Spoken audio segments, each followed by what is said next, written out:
कि आज मेरी भाभी आज गाना गाने जा रही है। देखिए दोस्तों, लाइक कीजिए, सब्सक्राइब कीजिए। देखिए हम लोग कहाँ से कितने मेहनत कर रहे हैं। मेरे भाभी को जरूर सपोर्ट कीजिएगा दोस्तों। Bye by.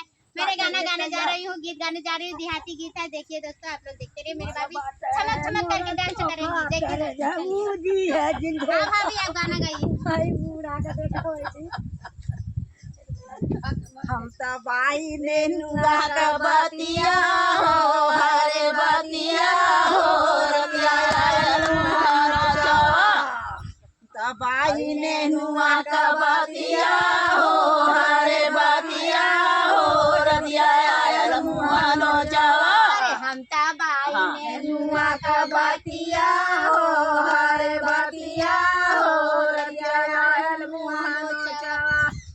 भैया काबर लेके सासुओं के नो चले, ससुरियों के नो चले, सासुओं के नो चले, ससुरियों के नो चले। लेके गहली लोटावा का पानिया हो, हरे पानिया हो, रतिया आयल मुहानो जावा। लेके गहली लोटावा का पानिया हो, हरे पानिया हो, रतिया आयल मुहानो जावा। हम तबाही नेनुआ का बतिया हो, हरे बतिया हो, रतिया आयल मुहानो जावा। हम तबाही नेनुआ का बतिया हो, हरे बतिया हो, रतिया आयल मुहानो जावा।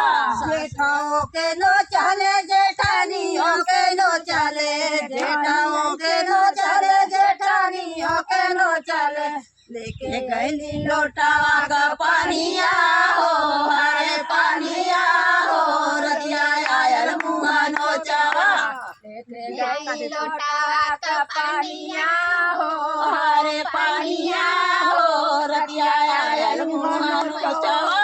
बिचवा में मारा भाका भाकावा हो, भाका भाकावा हो, रतिया आयल मुहानो जावा।